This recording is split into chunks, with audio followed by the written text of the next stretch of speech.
Welcome to the Livin Room Podcast. I have the special guest, Shane Johnson, aka Cooper Saxe. Man, welcome here, man. Thank you. Thank you. It's an honor to be here. I appreciate you having me.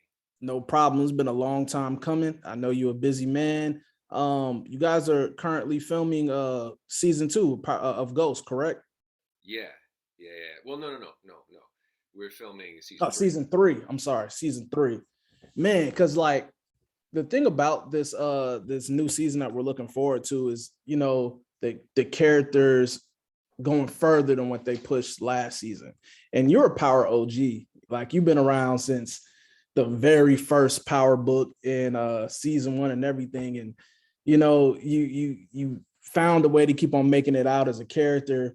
And I just want to know, I just want to know, man, like, how do you keep it pushing with this character? Like, it just when we thought that we could that Cooper Saxe couldn't do anything else, boom, he surprises us again. So where do you see the character going, or what can you share with the direction you feel he may go, if you be able to sort of answer that? I know you guys can't let the cat out the bag too much right now. Yeah.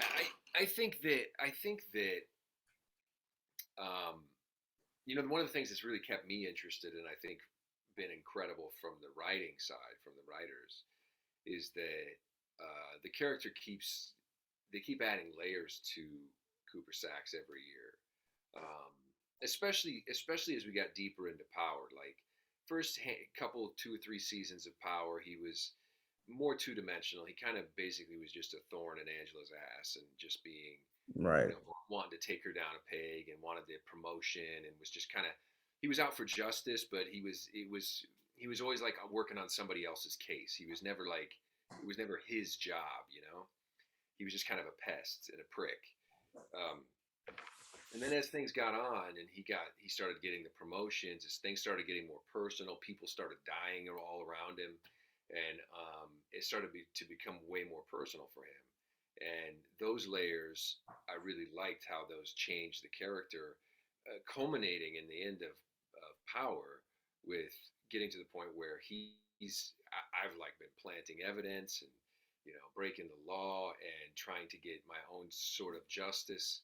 Um, Culminating with me getting a gun and going, I'll go take care of this myself, you know, Right.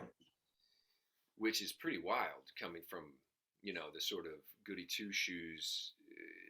Not that he's a goody two shoes, but he was by the book, in the beginning to that point was pretty awesome. And then in Ghost, they've added, my family right away in that first episode, where you kind of go, oh, okay, now I see what makes this guy tick. I see he's why he's so driven. Um, and because it's interesting, you find somebody that, like Braden, is like this too, in that he's got a family that has enough power and enough money that he doesn't really have to do this. He doesn't have to do the drug game. For me, I don't have to work for the be a public defender, or work for the government and make 100 grand a year or whatever it is. He's got a family business where he could go make $1 million a year easily, but he doesn't want that. He wants to, like, he doesn't want the handout. He wants to prove himself, and he's got his own idea of what he wants for his life. And so I like that. And then they added in, my niece, who was tangling with Yeah. Braden. I was kind and then I was kind of using her like a mole, but then she was also kind of like a daughter-ish sort of. I was like a father figure to her. At least it felt that way to me, and I liked that added that sort of thing. And then that culminating in me getting fired, and Davis offering me a gig. So now I'm like, now I have the choice of, do I go make a deal with the devil, or do I go work with my family, which is basically admitting defeat and being miserable for the rest of my life. And so I feel like, well, with Davis, I have a shot of, like, you know what I mean? And so I think it's been a really, as much as when you watch a season, it seems simple. When you look at it as a whole, it's really been a really pretty awesome arc. There's been a lot of Definitely. different stages of the character, and then now I also have this love interest, which I'm tangling with, which adds a lot of, which adds a lot of, first of all, you see a different side of Cooper Saxe. You see that weakness that he has there with her. But then also, I think it's cool that you see that he's got a heart and that he has passion and that he's not just like you know what I mean? Yeah, the interesting thing about Power alone to me is the character development. And like I'm seeing it now with Tommy's, with Joseph Sikor's Force, the character development, how it goes. And it's always been great within Power. Like you said, your character development throughout the seasons, how your character has constantly evolved. And now it's now like I said, we always try to figure out what is the next character gonna be, how are they gonna turn out, and how far are they gonna go? Because we always have to look at those dynamics, like who's going to get killed in this season, who's going to get killed in this season. You have escaped death multiple times within it. And then we see you here and you have evolved, and now it adds another layer. Like you said, they had your family in the previous season, which I would love to see more of as well, just as a Power fan, because that is a development that gives more background into Cooper Saxe and who he is. But now we see this dynamics with you and Meth, and how it's written on there, and you guys do well on there. The chemistry is great on there. I just want to ask, how often do they let you all improv your roles? Well, I mean, your lines. I'm sorry. yeah. So the way it usually works is that we'll get the script a few days before the table read.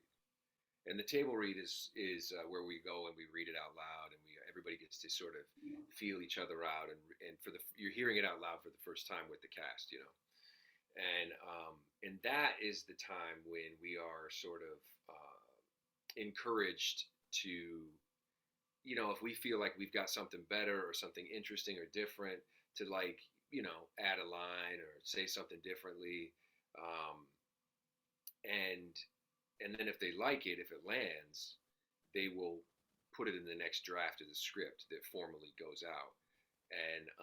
And then on top of that, sometimes on set, when you've worked on it more and you've learned the lines and you kind of are gelling in the scene, it just feels like it might need a thing, or it might need a something, and so that's when a little bit of improv will come out. But in all honesty, it's really all the writers. Like damn near everything that you see up there on the screen, 90, 98% of it is the writers, and then a little bit of flair from the actors here and there adding. Like for me, the thing that I'll add the most is like I might try and throw in a bit of a joke or a bit of a interesting way of looking at something, because I feel like that's the brand too. You know what I mean? Correct. And so that's usually welcome, and they'll let us try stuff. But the other thing is they think they're such great writers that it doesn't really need a lot, you know. Really, you can just show up and do it, and it's gonna be great. That's been true for I was looking at this the other day. I mean, at this point, I've done, man, I think in the 90 plus episodes of this show, and the writing has been, Spot impeccable, on. impeccable. Yeah, And I agree. it's like, and so yeah, it would be, and the improv is hard too in drama, in these kinds of dramas. It's probably not as hard to like do, you can imagine Kane sort of like throwing a little line out there, doing something, you can imagine that, and I'm sure he does do that, but most of the stuff is handled in the writer's room. Definitely. And I'm looking at, I go back and it's crazy how I do it as just a fan or as a viewer. I'll view an episode like right when it hit on the Stars app, and then I have to go back and watch it a second time for something I probably didn't catch. So the writing is great, and it always leaves us wanting more. And then seeing how these characters develop, and you're just wondering what's going to happen next. You behind the scenes, as you being an actor, have you ever been to a point when you have been feeling like, man, it may be over for my character? Like, how often do you all find out, or how do the actors or actresses find out beforehand if they're going to be killed off? Yeah, that's a good question. I mean, think most of us on this show are in constant fear of that. Yeah. Um, for me, since season one, I mean, since season Yeah. one of the show, I was like, going, well, I don't know. And then, it's like, hey, they'd like to ask you to come back for season two. And you're like, oh, thank God I got the job, And, and then it just kind of kept coming. And then the other thing is as you can imagine, when I was working back in the office, for the, U.S. Attorney's Office in Power, it was like Greg Knox died and Mike Sandoval died and um, Angela died and a bunch of our CIs died and Lobos was killed en route to the amount of people that died, around me was like, it was like I was so you never felt. And once in a while an actor would be like, I think I remember Andy Bean, who played Greg Knox, who was like Angela's boyfriend early on, remember? Yeah, I remember. He was like, I think I know too much, man. I can't know this much. Ah, man. Because remember, he figured out who Ghost was, and he figured out the relationship between Angela and Ghost, and so he had all that intel. He was like, I know too much. Well, I gotta go. So I wonder, like, how does that affect, like, you all being able to perform, even knowing that? Because we look at it like, oh, it's just this character is dying in the show, but you guys are basically losing a job. It's done for you guys in the Power universe, and it's on to the next thing. And your character will always live forever as far as the history of the show. But like, do you think that will affect the performance, knowing that, hey, this may be, my last episode, Well, or feeling like it could be? this is probably one of the reasons they don't tell us ahead of time. Yeah. They tell us a few weeks in advance. Mm. I think that's about how it works. Sometimes a week, 2 weeks, whatever. You get a phone call from Courtney. Historically, now we have Brett Mahoney's the showrunner, so maybe it would be a phone call or an office visit from him. But historically, it was Courtney. She'd say, "Hey, I'd like you to come by the office." So somebody would come by the office, and she'd tell them before the script went out, because it would suck if the way you found out was you got a script and you're like, "Ooh, I got the new script," and then you're reading it and you're like, "Oh shit," Yeah. which is what I thought I was reading. Episode 608 of episode 8 of season When 6. Tommy and Ghost. Yeah, and I was Yeah. reading it and I was going like, wait, what? Why? I didn't get a phone call. I never. What is this? And then obviously I survived it, but man, I was like, my heart was racing. I was going, no, wait, they're putting a bag over my head. Oh man. And so yeah, every year I think that everyone's concerned. I mean, everybody that I talk to, they're like, I don't know. Except for obviously like Michael Rainey knows that he's going to be around. Mm-hmm. It's his show. You see, he Right. can't die. But Mary J, I'm sure, knows that she's going to be around as long as she wants to, and I think probably the same is true of Method Man. And people are going to be around, but you never know. You never know. Um, so and to answer your question more specifically about the actor, yeah, man, it sucks because you're right. Like it might be fulfilling to be like, yeah, that was a nice poetic kind of ending to that character, but you're out of a job now, And for a Yeah. lot of us, for me, this job has been just such an incredible blessing for everybody. You know, she's this show has made people, given people names out there, has Definitely. work. And so for that to go away, and it's true too. Like I don't know what do you do? Are you an actor, artist? No. I do podcasting, and I did music, but I didn't make it big. So, Yeah, this is my thing. This is passion right here. What I'm doing here is my passion. I love it. I love it. Yeah. So it's one of those things where a lot of times you'll feel like when something ends, actors go through this a lot, and I'm sure musicians go through this too, where a job ends and you kind of go like, shit, I don't know if am I ever going to work again? Is anybody going to want to hire me again? Like you just kind of have that doubt, that little bit of like, concern, and then of course you work, you go, you figure it out. But yeah, because it feels a little bit like you've got this great run, you've been killing it, and then it's kind of like, oh, back to the drawing board, you know? Where do I start from here? Yeah, again. Yeah, and what's next? How do I rebrand myself, or how do I capitalize on the brand that I have, and how do I, and then with all the new shit that we have, like with the Instagram and the Twitters and all that sort of stuff, which have Mhm. become TikTok and all that, which have become factors in our business, right? They're a big factor in people getting jobs and people getting hired and people wanting to keep you around. And I think that is it's just the way it is. I think it's unfortunate, but I think it's just the way it is. Like, I've had to accept it and to roll with it and to try and figure it out. But like, I just turned 46, right? And so all that stuff, like, I started in this game 30 years ago, and so um, almost 28 years ago is when I started professionally. And so, it was all about the ground hustle, and it was all about the talent of just, you getting in the room and people going like, "Oh my God, who is this? What was that? Like, we got to see that guy again."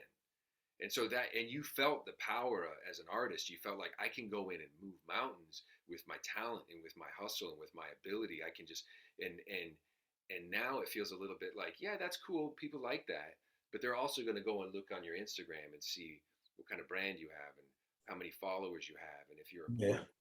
And it's and somebody with lesser talent and somebody with less to say may get the job because they have a bigger following. Boy, do I know that right now. I experience it. That's my struggle right now. But Definitely. but listen, Yeah. but that's what art, that's what art is about, is figuring out, we have to first realize that, if you've got this in your soul, if this is what you're about, then you have to, go, okay, so I'm a businessman. Like, I Yeah. have to, an artist with creative minds, it's hard to be a businessman, because it doesn't necessarily come natural to us. We love to create, we love to make things, we love to dream up ideas and stuff. But then when it comes to like, oh, I should go reach out to that contact or sit down and have a meeting and draw up a business plan, it's like, oh, that's like, I hate all that. No one wants to do that. But No, that's if we stick to that stuff, that's how we get to the next level. definitely.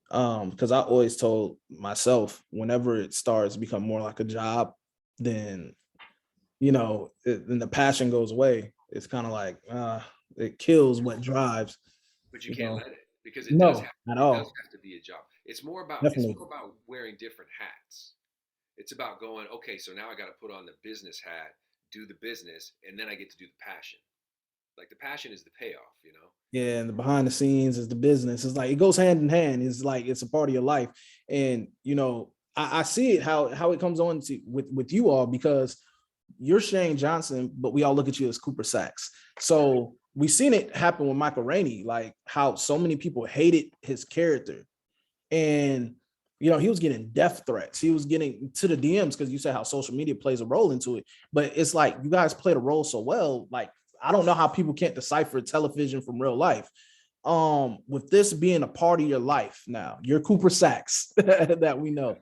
Um, has that been a thing for you? Has it been like where people just got above themselves and will send these things to you that's derogatory or life threatening or anything, like because of your character on the show? All the time. All the Okay. time. And how Yeah. do you deal with that? Well, at first, I've been doing this almost 10 years on the show now. Mhm. So, 9+ years ago when I started, and the show started to become popular, I was kind of just going, I guess I should do Instagram, you know. And so I didn't really have a big following or anything like that. I just was kind of doing it because I felt like I had to, and the show was like, hey, you should be active. And I was like, oh man, I'm an actor. I shouldn't have to do this shit. But I was doing it. And then I started getting, as the show started becoming a hit, I started getting DMs and comments and shit. And that's when I was like, it bothered me at first because I didn't get it. Right. I didn't get it. The they're like, if I hate you, you should die. Somebody needs to put a bullet in you. You know, if I ever see you, I'm gonna punch you in the face. You know, stuff like that. I was like, what is going on? Like, they know that I'm an actor and that I'm not. You know, and so about and then for about a year I was kind of dealing with that, and then it clicked, and I was like, I get what this is. This fans love to sort of blur the lines between what they see on television and who they see in life. And it's fun. It's just kind of like, it's almost, I don't want to equate it to cosplay, because cosplay is something that I don't totally understand, but it's a little bit like that.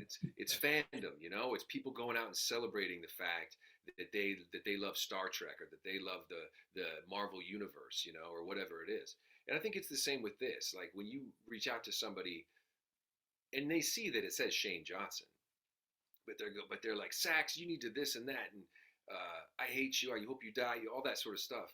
It, to me, now it actually makes me feel good, because now I'm like, oh, this is just, I've done my job. I'm affecting people. People are watching something and feeling moved enough in some direction that they get their phone or they get online and they find this person, and they jump into their DMs and they make a comment. And it's pretty cool. I mean, in a lot of ways, it's pretty cool. Like, when I grew up, it was like another universe. Television, like I watched, you know, I watched all kinds of stuff growing up. But, like, let's just say I was watching the Bill Cosby Show, or I was watching the A Team, or any of that sort of stuff that was popular when I was growing up. Mm-hmm. And then when it was over, that was it. I never in my wildest dreams would think, you know what, I'm going to reach out to Mr. T and be like, yo, that was a great episode, man. I love what you did. It would never even occur to me. And possibly get a response, depending. Yeah. Yeah. And now people have unbelievable immediate access to us. And now, granted, not everybody's going to get a response for everything, because some people have got millions of people that are reaching out to them. But I try to do a pretty good job, thorough job of reaching back to people that reach out to me. And when it's hate, it's funny, because this shows you that people know they're just blurring the lines and having fun with it. Is almost across the board. If somebody's like, I hate you, man, you got to die, and I reach back out and I go, oh, yo, thank you for telling me that. I really appreciate it. That makes me feel great. You know, whatever, make a joke out of it. Then they respond with, like, oh, I didn't think you were going to respond. I'm such a huge fan. I love the show. Because that's the reality of what the communication is, you know. It's just that I'm doing my job. Of course you hate me. Cooper Saxe, you're supposed to hate Cooper Saxe. You know, and you were supposed to hate Michael Rainey Jr., his character, Tariq. Right. Not Michael Rainey Jr., but you were supposed to hate Tariq in Power. And then Courtney did an amazing job, who's the showrunner, you know, she did an amazing job in season 6 of kind of like gently turning the narrative to where you started to see how his father was impressing upon him and betraying his own son, and kind of making his own son, putting him in a position where he had to do what he had to do, you know. And then all of a sudden, all these people that hated on Tariq, Ghost comes around, and all of a sudden everybody loves him now.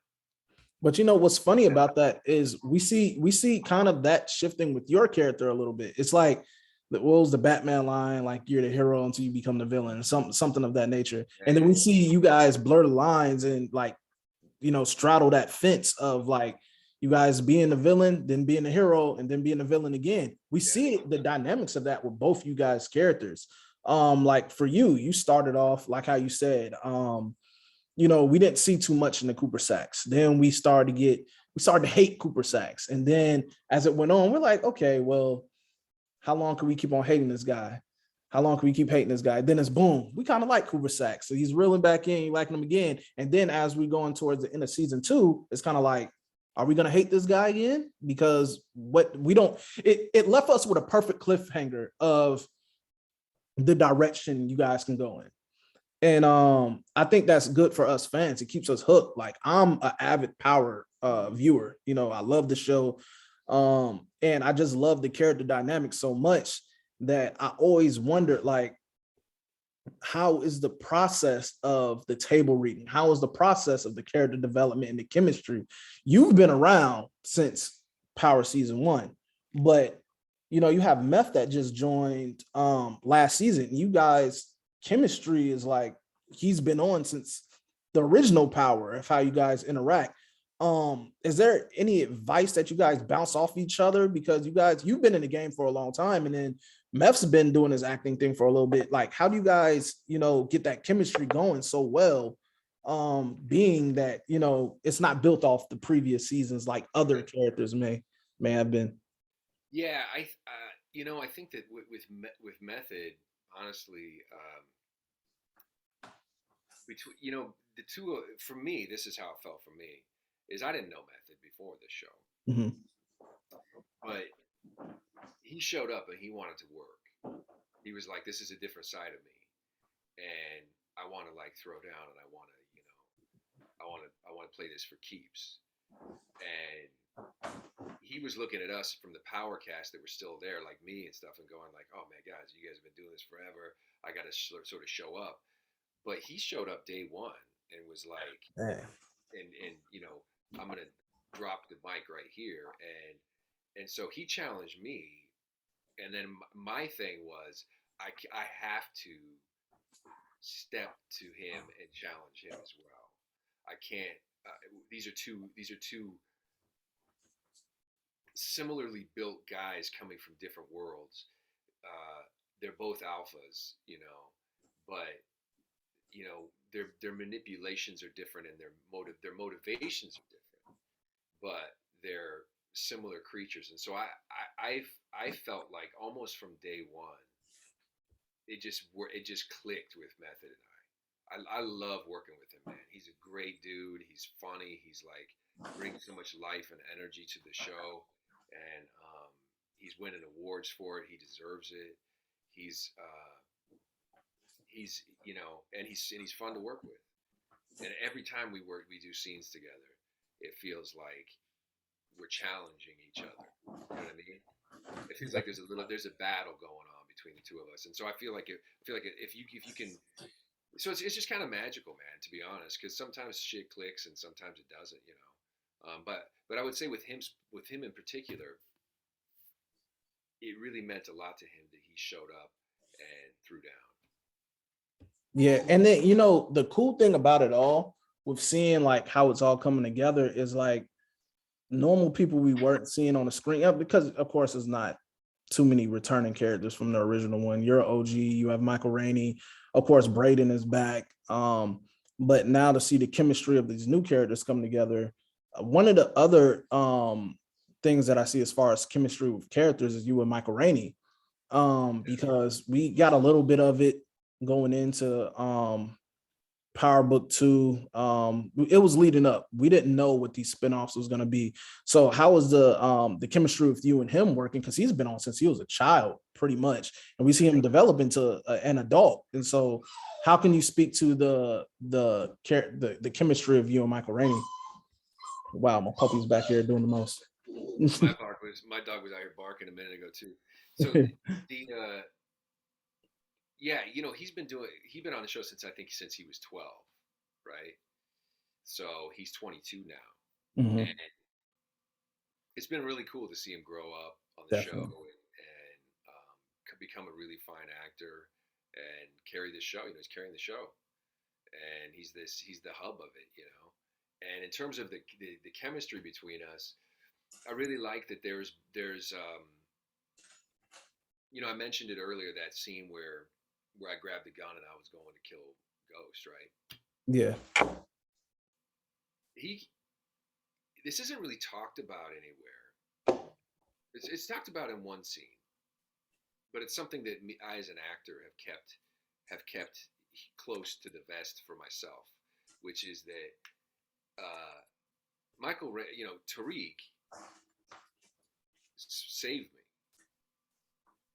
me. Because if I had gone in there and pulled that trigger, I would be in jail. My life would be over. My career would be over. Because he did it, I was kind of let off the hook. But I was straight up going to do that. And so I think that even though Cooper Saxe is at times like trying to nail him for that, he's also kind of, that's working in the background. And so I think and I think the other thing is that he's come to realize that Tariq is actually got real goodness in him. He's made bad choices.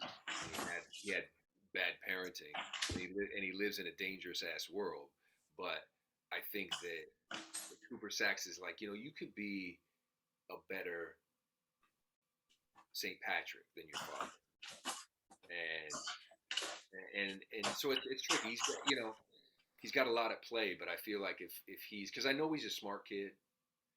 I know he's got a heart. Like all the energy that he puts into his sister, right? Of making things go right with his sister. Like, this is a kid. This is an 18-year-old kid that's turning his own life upside down to try and make things go right for his little sister. And it's like, I think that I have respect for that, Yeah. And it's funny because, like, pretty much every time I work with him, he just always is side eyeing me and, like, shit energy sent at me, like Sax sort of energy, and I'm always kind of like, hey, Yeah, because we see in the show how you guys kind of outsmart each other, and it's like I don't know, man. It's just amazing how you guys embody these characters so well. How he grew into his character, how you developed your character, and it makes it great for the viewer, I would say. As you mentioned, like social media and people being able to reach out to you all, and just the DMs or the comments you all get.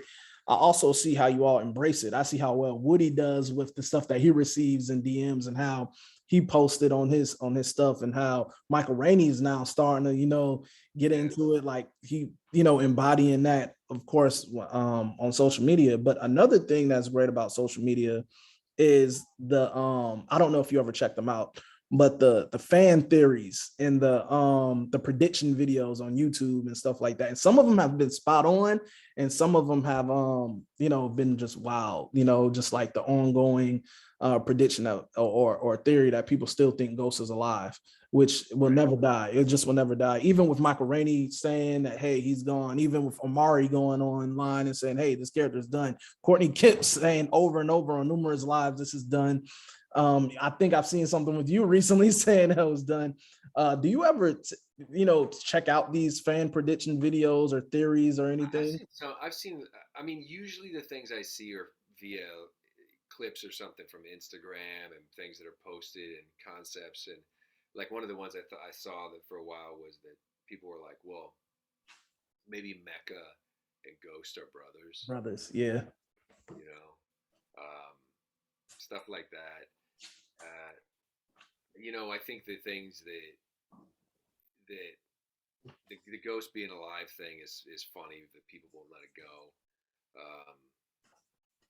I don't specifically go and watch.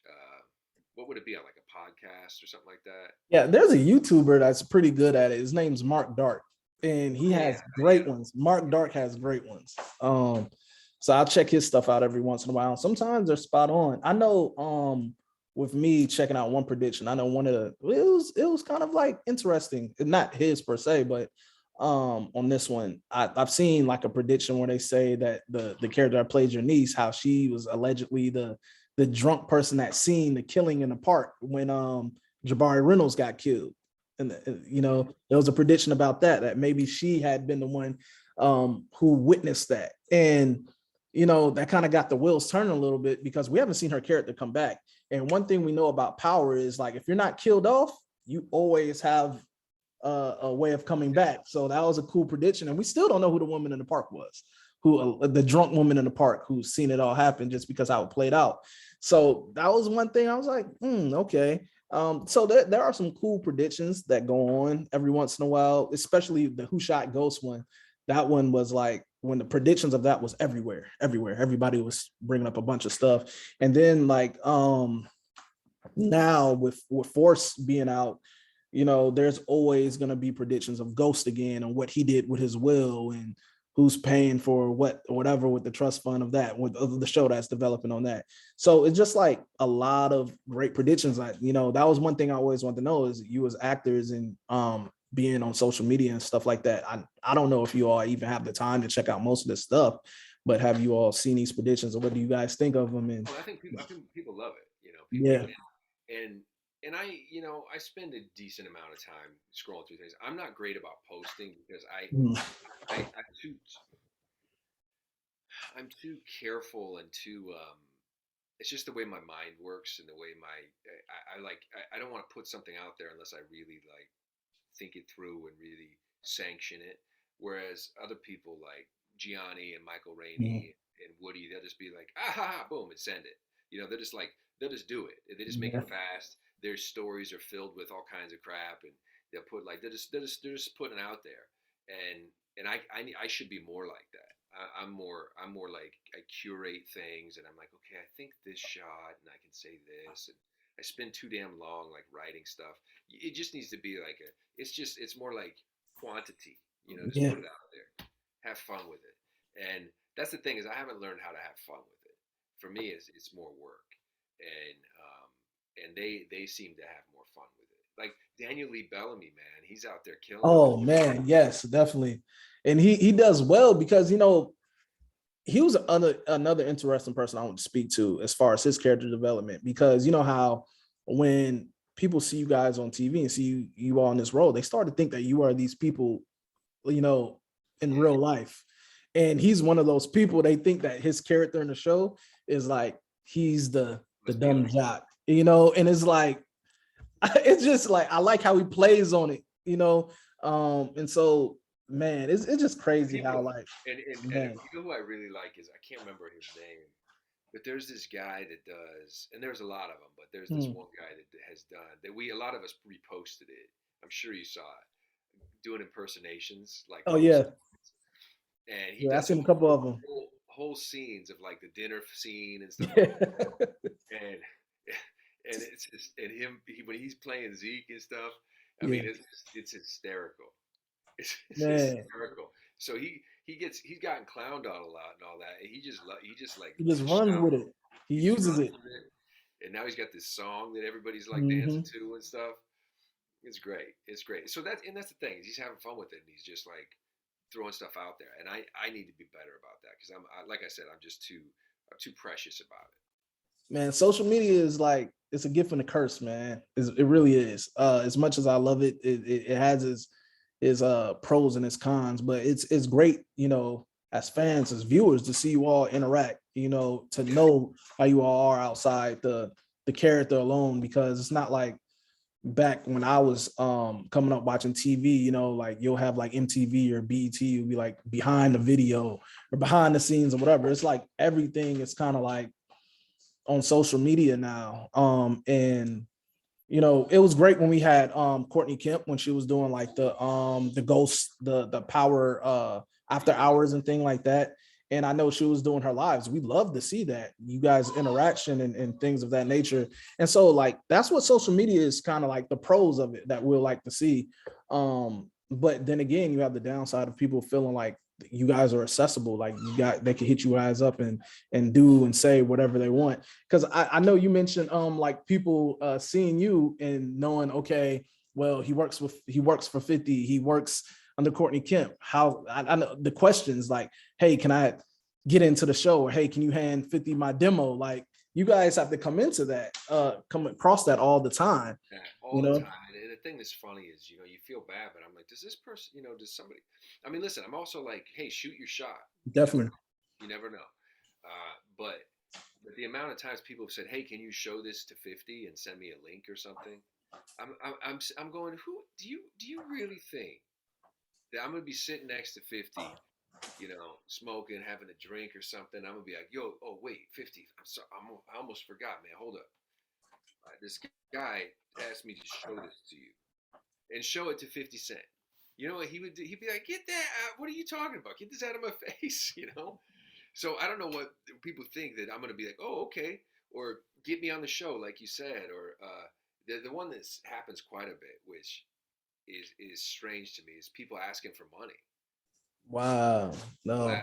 asking for help. Hey, can you help me out? My daughter this, or I need books for school, or whatever it is. And I'm not mocking it. I'm just going like, do, Mhm. do they think that I don't understand what they think that from hitting somebody up in their DMs that they're just going to send them money. because people would put their Cash App in there and stuff. And I'm going like, I'm not going to send you money. I don't know you. yeah, man. I've checked out the comments when Courtney Kemp goes live, and you'll always see somebody like, "How can I get in the show?" or "Put me in the show, put me in the show." You always see it, and then you have the occasional that Ghost is alive. Things in her live every time. She was like, "I'm gonna take a shot every time we see this," or you get those every once in a while. One of the things that I did want to ask is, with Courtney going over to Netflix and everything, with her being a presence, working with you all and everything, how often were you all dynamics with Courtney, with her presence and power? How often were we working Yeah, together? like how like close, because I from my understanding, you have the 50 dynamics with you all, and then you have Courtney's dynamics, and you guys now have a new showrunner. How close or hands-on was Courtney with you all, with her presence being over there with power? Well, it was a little bit different with Power because with Ghost we've had a lot of COVID issues. Yeah. And so a lot of stuff was long distance. Like a lot of times the writers would literally be on a phone. And then COVID happened during the beginning of Ghost. Yeah, Yeah. first season, right? So it Hmm. was, I think that's right. Yeah, into first season. So what would happen is they'd have like an assistant basically with the phone so that the writer could be present. So the writer was, so they were live showing the writer stuff, but usually the writer's there. Like now actually the writers are coming to set again, which is great. I love having the writers there because Hmm. I'm one of those guys that, like, I'll have some questions because I want to make sure I understand. But so Courtney was always very hands on and always, like, really helpful with information. And um, on set it's usually stuff's left up to the director, but a lot of times the director, knowing if Courtney's there, if Courtney's present, or if Brett is present now, a director will be like, sometimes check in and be like, is this, do you agree with this? Because at the end of the day, a director's directing an episode, but Courtney is directing the brand. You know what I mean? Gotcha. And so it's kind of like getting network approval, you know, for a choice you're making. And so she's not the network, but she's kind of that level of just kind of okaying something, or agreeing with something, or just giving you permission to do something or whatever. So it's always nice having them around. I think it's great. Yeah, and she bigs And you guys up so much, man. Like individually, like as your guys' characters, like we will see the lives and everything. She speaks so highly of you all, y'all talent and everything. And it's great to see showrunners and creators behind the scenes do that. Because we don't yeah, see that often with these shows. yeah, and it's also cool. I think that's one of the things that's cool about social media too is she's a celebrity now. Mhm. And she's getting her flowers, rightfully so. And she has a voice, and it's not like, you know growing up there were, Norman Lear or whatever, where that he had all these shows on the net, on television. You wouldn't even necessarily know what he looks like. His just name was on everything, and he's had all these hits, you know. And so to go, do you know who created 90210, or do so we that was a different time.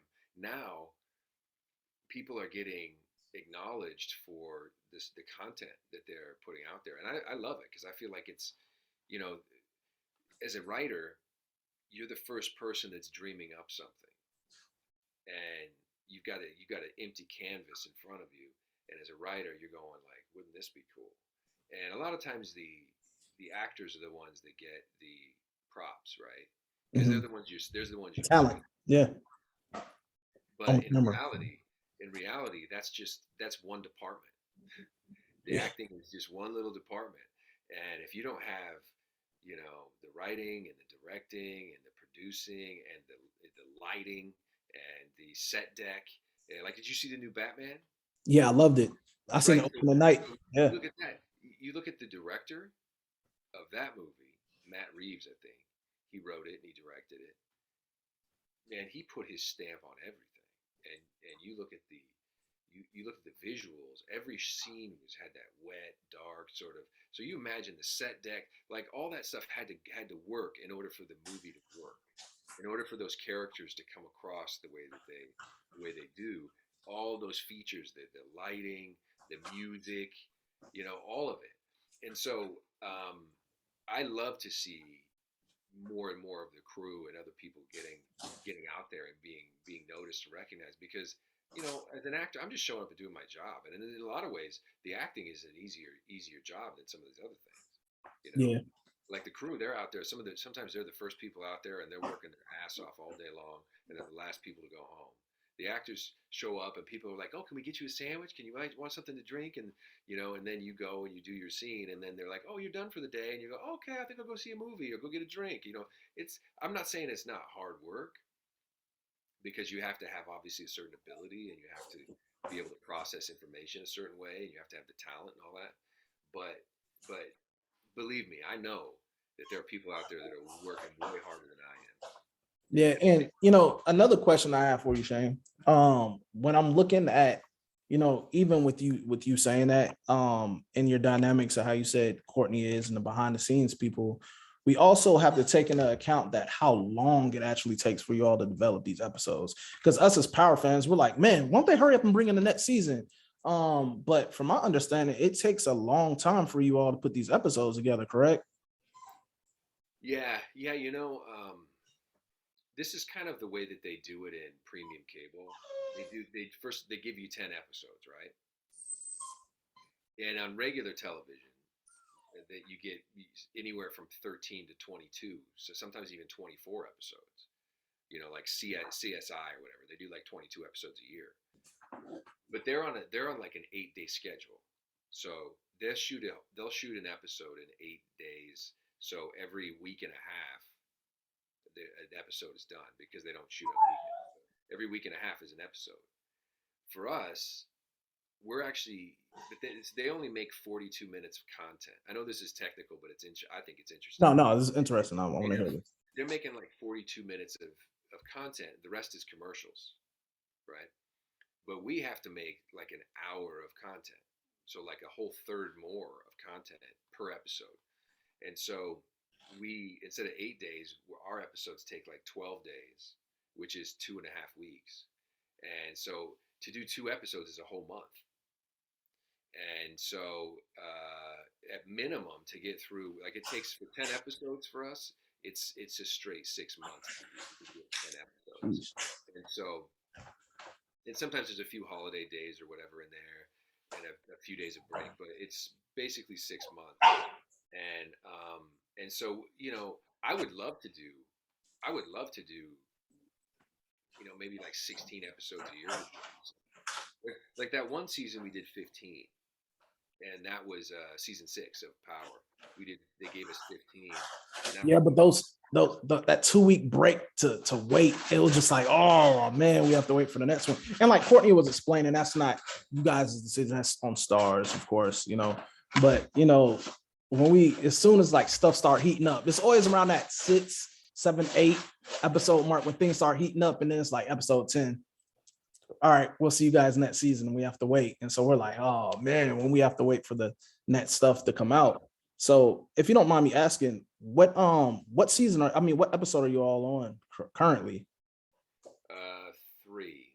3. See, and so that speaks volumes because we could go online or look at, people get information on how deep episodes going into, and you tell them you guys are on episode 3. It's kind of like, but we have all this content to watch now. We have Force, and then Kanan that's coming, and then this and everything, and then we don't even know like when the influence show is going to come.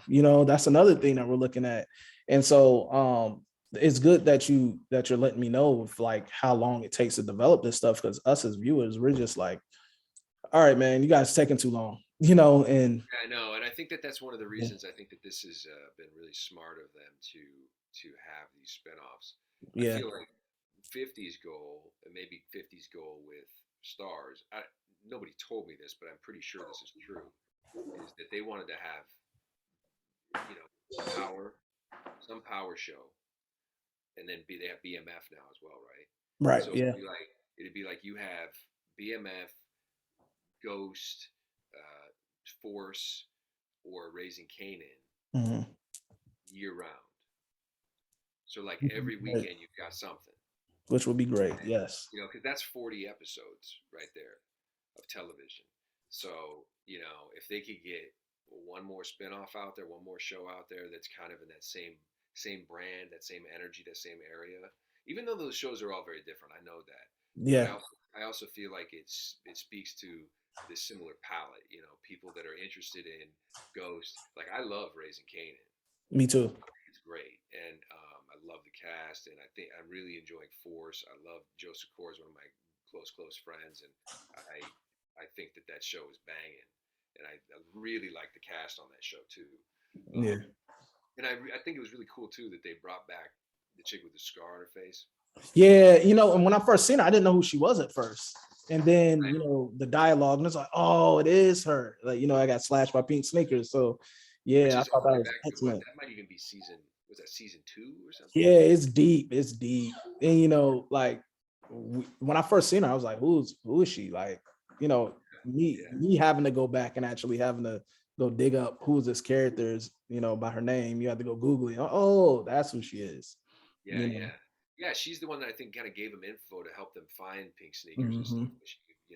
But it was, and I remember Joe being like, "We should just end this," and Ghost being like, "No, we'll just put her in a different department, whatever it was." So that was a cool callback, and but anyway, I think that having something like that year round for stars is smart because this is what was happening during Power because there was only Power back then, right? So it was just 10 episodes, and then there were 42 other weeks of the year where there was no new content that was similar or in the same palette. Like they had other shows, but they were very different, like Outlander and Black Sails, which is like a pirate show, and they had other stuff, but it wasn't in the same tenor. And so what would happen is people would sign up for Stars when Power started, and then as soon as the finale aired, they would cancel. Yeah. Because unfortunately, I'm one of those people that, that did Right. that. Like, especially when I think it was like the first season of book 2 ended, and COVID hit, and we were like, we don't even know when we're gonna get the next season, get the season of Kanan and stuff like that, and stuff was getting pushed back and things of that, and it was like, okay, Stars, there's other content on there, but I look at Stars for Power. I'm gonna keep it 100 right now. Like I look at Stars for Power, and and so it's like we're checking for these spinoffs. There's been predictions and rumors that like or fans, they want to see a spinoff with you and Meth, man. Like, Well, which I would think be I think amazing. that's the only way that I could see myself in an additional spinoff. I could Mhm. see doing Force or something like that, or being on Influence, but Meth and I could see something cool happening there. I actually feel like it would be an interesting progression of my characters to get his hands dirty, like dirty, Yeah. find himself in a situation where I do something that is deeply criminal, not like planting evidence, but like I murder somebody or Yeah. something like that. And We want then to see that too. yeah, Yeah. and then kind of get himself into a position where he needs Tariq. Hmm. He's like he needs method. He needs those guys because they know that world, and he's got himself in a situation, and then they kind of own him a little bit, but he's kind of crossed over into that territory. I think that could be really interesting. And that's the fun thing about your character. Like, you could be placed in Influence, you could be placed in back in book 2, because the dynamics of Cooper Saxe and Tommy is like unfinished business as well. Sure. Especially once he finds out he's alive. Like, currently on the show, of course, he's dead to everybody in New York. But say if like Cooper Saxe was to find out he's alive, then it's like, oh, okay, unfinished business. So it's Yeah. so many directions they can go with your character, which is great. And so like, but fans make these predictions, they make these things that they want, and like that was one of the ones they would like to see you in Meth. And then like I said, when characters don't die, there's always a way of them coming back. Like, we have John Mock, who's still like, you know um he's a character that could always come back as well. So it's so many good things about the characters, and the ways to show that the ways and directions of characters can go that makes it all exciting and brings Yeah, it back. Because yeah, I agree, man. and that was a Absolutely. good thing about Force. I didn't know what direction Force was going to go in at all, and that was why I was more like so excited about it because I didn't have expectations. I knew it was going to be great, but I didn't know what storyline they was going to go with. Like when they brought that character back, I was and knowing who she, they went deep in the archives Yeah, to bring her back. So that's great. As far as like the show ideas and everything, and we and appreciate you Tommy Flanagan. killing it, Tom, Tommy killing Flanagan. it. That's like every power, like we have Power and Power Book 2, and we have this, and we have Kanan. Like the shows are so different. So The shows are so different. Like Tommy's gives like a grittier, darker feel, and like I feel like Book 2 is um it's more like of the times of today, but it's still like it's developing its own where now we don't always have to tie that back with the first Power. Like the first season where it felt like this is like just tying up what the first Power one is, and now it's a show of its own. And how that's development is great how you all do it, man. It's yeah, I agree. great. I think it was nice. It was nice for ours to come out first because it was a there's a lot of familiar faces and familiar energy, but it also really speaks to a much younger audience too. It's one of the things that's been interesting for me is especially because like I've had these sex scenes and stuff now these last few Yeah. years. I never had Power, and and like I said, I'm 46, right? So I was going, could we have done this when I was 35? Like that would have been great, you know. But I was like, all right, fine, I'll just get in shape and make it happen. So the but the thing that's funny is a lot of people going like, you're old ass, this and that, call me old and stuff, and I was like, no one ever did this shit when I was on Power, and I was like, oh, that's right, our audience was older back then because Yeah. everyone on the show was about my age. Like Ghost, Omari's about my age. Mhm. Joe Sikora is like a few months younger than I am. Notori is a little bit younger, but Leela's maybe Mhm. 3 years younger than I am.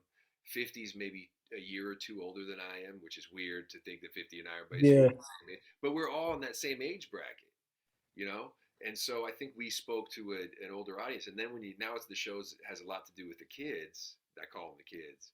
None of them are kids really, but they're the kids. Yeah. It brings in that younger audience, and people are looking at guys like me and going, "You're old ass, this and that." I'm like, "You just wait. You wait till you're 40, and you're not gonna feel old. You know, I feel like I'm just getting going." With all these seasons of Power that you're in, and now we're this deep and you're doing set scenes, how comfortable, what is the comfortability of that now? Like Well, you know, everybody's got their weird shit about their body and mm, how they look and concerns and stuff like that. And at a certain point, you just got to throw it out the window and be like, "It is what it is. I have what I have, and um, and just own it." And I'm fine with that. mm, the It's kind of there's a ripping off the band-aids bit of feel when you first go in because I'm friends with these guys. Like I've worked with these guys for years. So the crew that's standing around, I'm standing there naked and they're mm, like my buddies. It's like, hey guys, and they're all fully clothed and wearing masks and stuff. And I'm standing there in front of them like like they're artists painting a nude you know what I mean? And so that's uncomfortable. But once you're kind of standing there for a few minutes, you're kind of like, all right, fine. It is what it is. what I noticed about that as well is like you're officially stamped when you have a set scene on Power. Like you're officially stamped. We've seen plenty of them with Amari, with Leela, and now you even have Michael Rainey's, on it. So it's like you're officially stamped once you have it. We've seen Joseph Accor, and hearing you talk about this will remind me of an interview that Lala did when that season when she had her first set scene. It was like, Sean, yeah. yeah, it's like it's official once you get yours, and it's like, man, you've been in it so long that have it come up now. That's why I want to know what was the comfortability of it now. Well, Yeah. as Shane Johnson, me, the actor, there was some discomfort to it because, but I actually really like our, and I know some people have been critical of them or whatever, but for me personally, I really like them because I feel like they're different than Mhm. what anybody else is doing.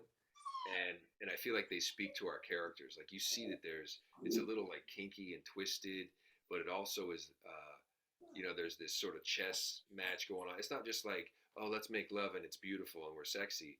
There's, I mean, there's that aspect, but there's also the aspect of this power sort of dynamic, and it's a little bit off, you know, like there's a little pain involved, like you know, to the Yeah. way, and they're not, they're also they're also not committed to each other in any way. And even though you know that Cooper's kind of caught some feelings for her, she's like, you know, a little bit like this, and so it's a weird sort of, oh yeah, we're just doing this, and then we're gonna go back to work and be professional. We're just, you know, we're fuck buddies or whatever, and so that is a really interesting, different dynamic for the show.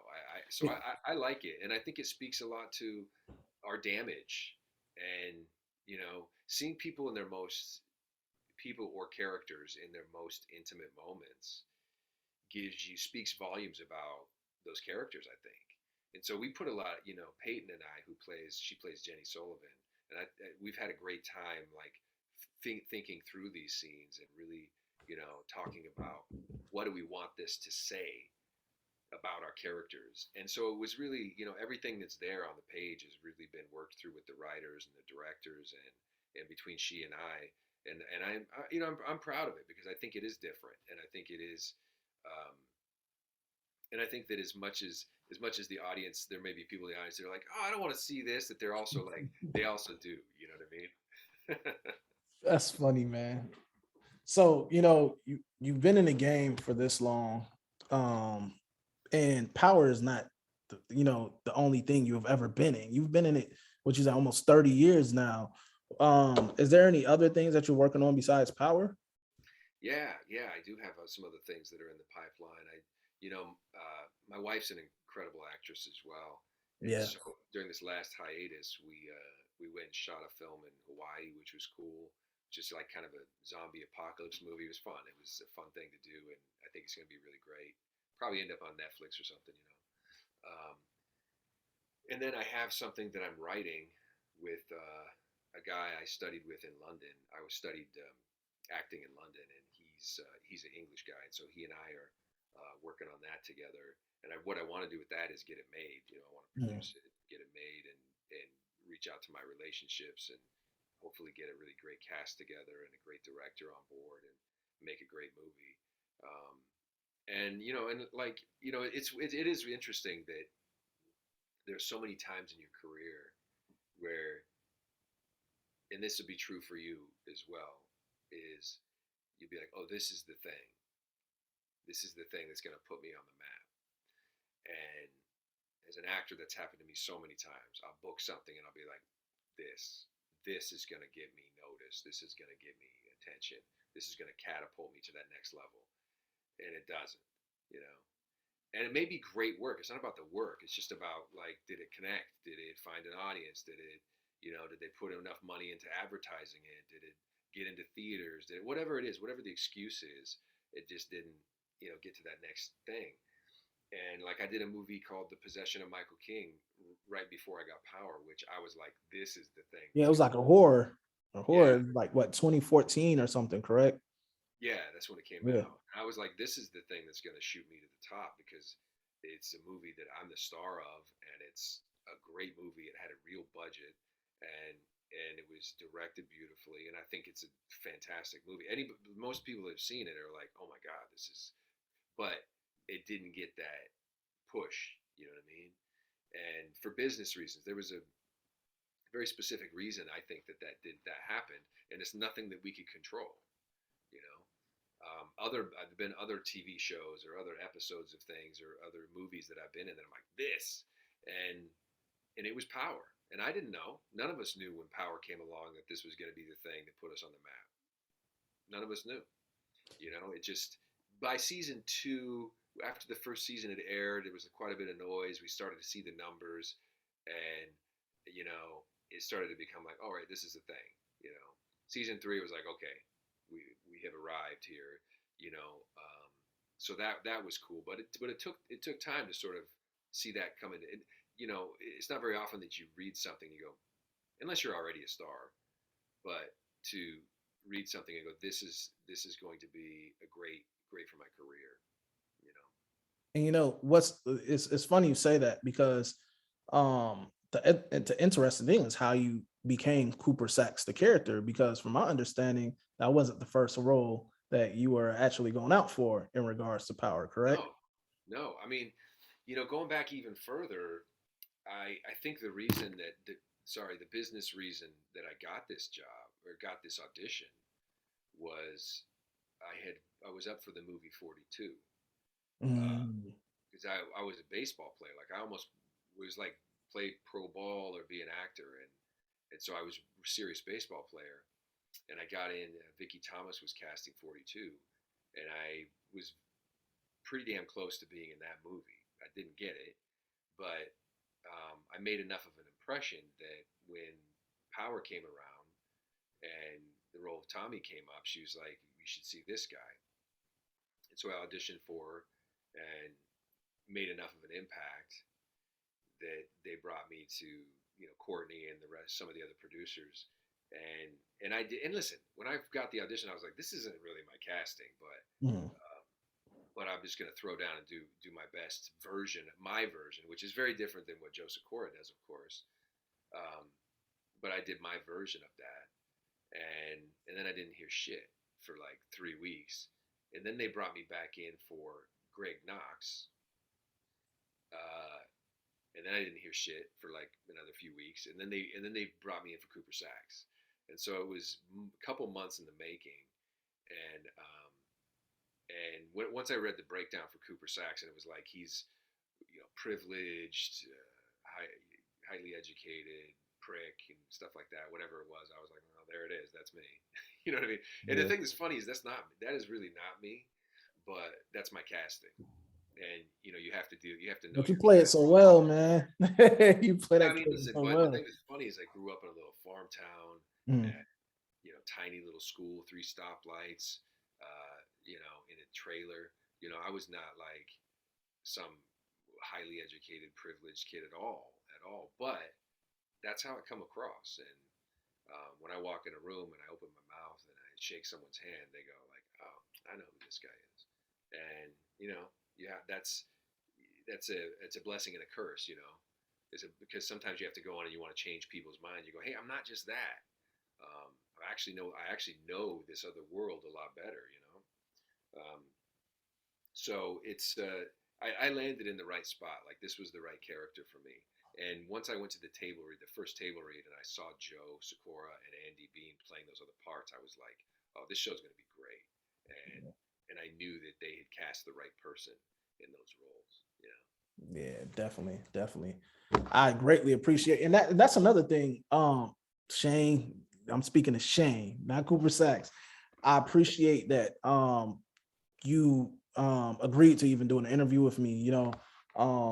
And being able to reach out and being somebody that I can get on here to do this interview because this is one of my favorite shows that I watch. And so that speaks volumes to me as well. And so I want to say from me to you, I appreciate it.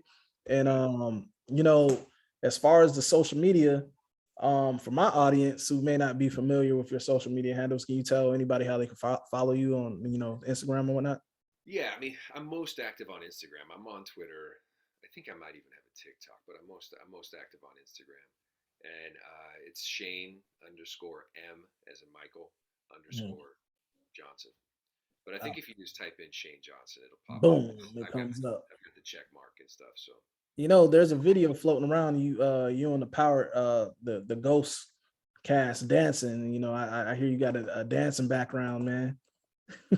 yeah, my first passion, man, my first passion. I think that my first performing ever was breakdancing. Break dancing. Oh man, grew up with that. Breaking two, electric boogaloo, Yeah. turbo and ozone. All that. Because I was just mesmerized. I didn't know anything about it. I mean, like I said, I grew up in a farm town, right? So Mhm. it wasn't in my space. But that movie was on. I don't know how my parents were like, yeah, let's rent this movie, because that's back when you had a VHS. They rented that movie, they put it in, and I was like, what is this? And you know what it was? I think it's probably because I was a really big Michael Jackson fan. Me too. Love watching him Yeah, dance and me too. love his music. And I think my folks were like, "Oh, Shane will like this," so they got that. And then, man, I was hooked. I was like, I gotta learn this stuff. And so, It's funny. just the culture of hip hop and how it comes into play, even with 50 being behind this, and you saying your dancing background and everything. It's kind of like I took a hip hop humanities course when I was in college, and I'm sitting there and I'm looking at the syllabi, and it says play from Kid and Play, and I'm like, nah, this can't be right. It says it's government. And I'm like, in the end walks play from Kid and Play. And so I'm taking a hip hop humanities course, and he's one of the teachers, and he's talking to us about those same movies that you're saying that you grew up watching. And so it was like, man, hip hop all comes full circle. I would have never thought I would have been taking a hip hop class in college. No, and and it's also like it also spans the audience. So loves it so much that like it's pretty wild to me that there was the Super Bowl halftime. Loved it. Everybody but Dr. Dre has been in one of these star shows. Yeah, Mary, Kendrick even, made a appearance, and we seen Eminem make an appearance in BMF, and of course you have 50. So yeah, Mary, Snoop and Eminem both in Snoop, BMF. yeah. It's like they're you know what I mean? I love it. It was such a cool thing, and people love the music. I mean, I sitting here watching. Did you see that Genius yet? Yeah, I watched all three parts. I was like, man, I'm blown away by it. And no, I was like a big Kanye fan. I'm even thinking about going to Rolling Loud Music Festival this year just to see him because he's a headliner on it this year.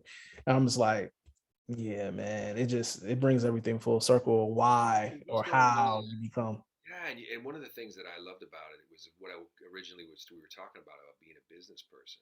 Like he didn't have formal business training. His business was hustling, and he just hustled, man. Wouldn't take no for an answer. Like when he went into Rock Nation or whatever it was, and without an appointment, and he showed up and he started playing his tape and stuff. Remember that?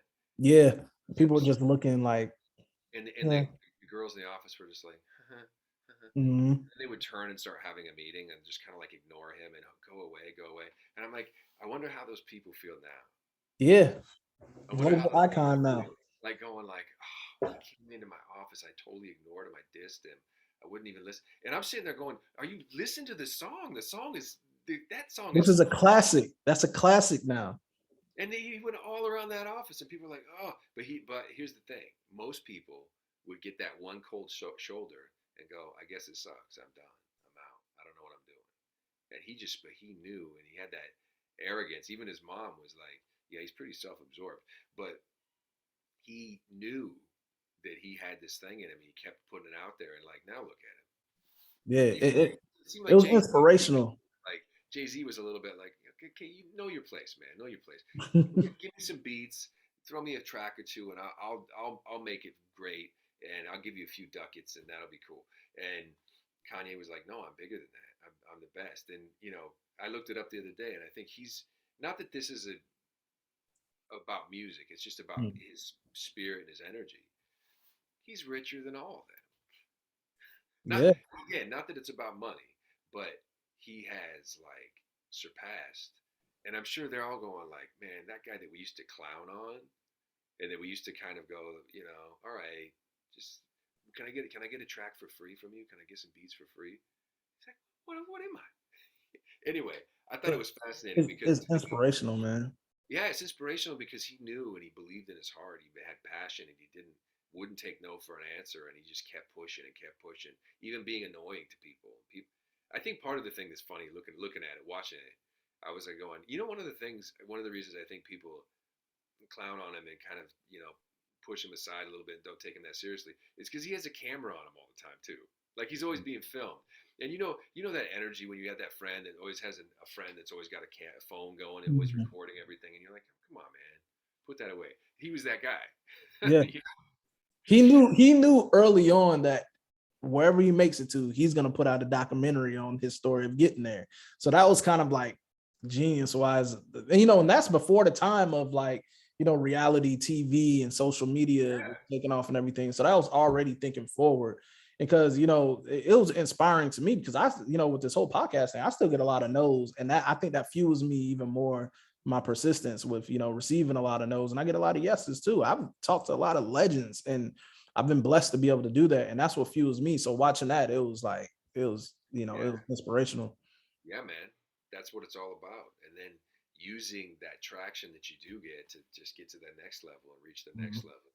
And then, get to where people are reaching out to you and being like, "Hey, when can I be on?"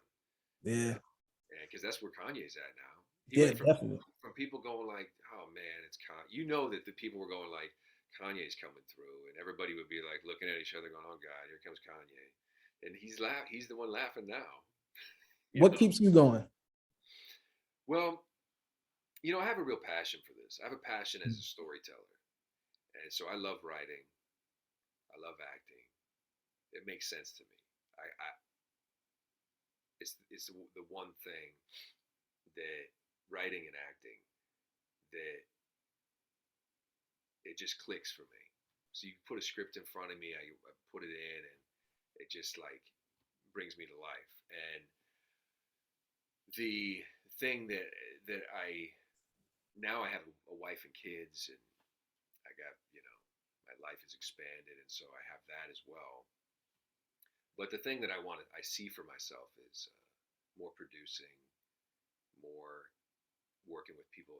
This is the thing that I really want to do is just work with people that I love working with. Mhm. That's the goal, man. If I could work with my buddies and make great material and make bank doing it, it's like what is better than that? What is better than that? And that's one of those cool things about Adam Sandler. That's kind of like what he does. Yeah. That's exactly what he does, Mhm. and it takes that first thing that kind of makes people go, oh, let's go back to that well.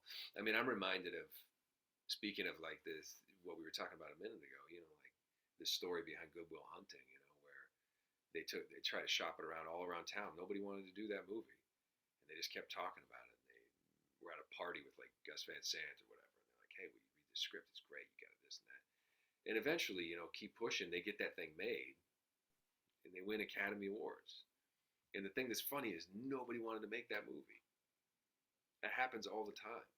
And so, I feel like if know what you know, and that's where I'm trying to be like, know what you know. Know your greatness. Because you have greatness. I have greatness. We have to know our greatness. And know our strengths. Like some people try to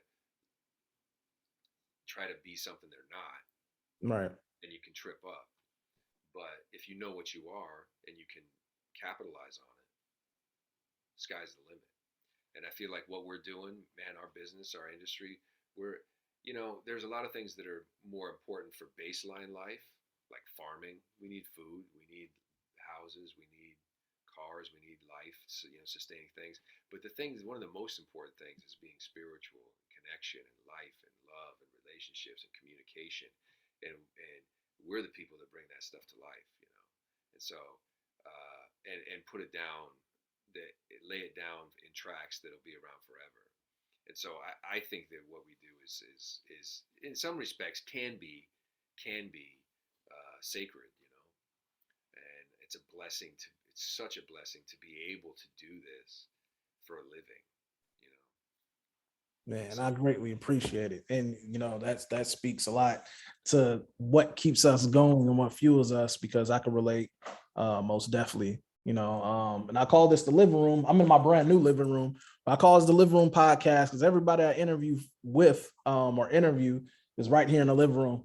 Excuse the dog scratching and whining, but we're in the living room. So it goes down. I like to keep it as authentic and raw as possible, speaking with you all, because I want to let the people know these are candid, real conversations I like to have. I don't get on here and Hollywood it up. I don't at all. I keep everything raw and unfiltered in this natural conversation. So I appreciate you for conversing with me and granting me this privilege to be able to do this interview with you, man. And I best wishes to you, and I appreciate you. you as well, man. You as well. Thank you. I Thank appreciate it. you for kicking it here in the living room. And I'm gonna send it your way as well, so you'll have this. All right, great. Do it. All right, no problem. Thank you. Okay. Take care, man. All right.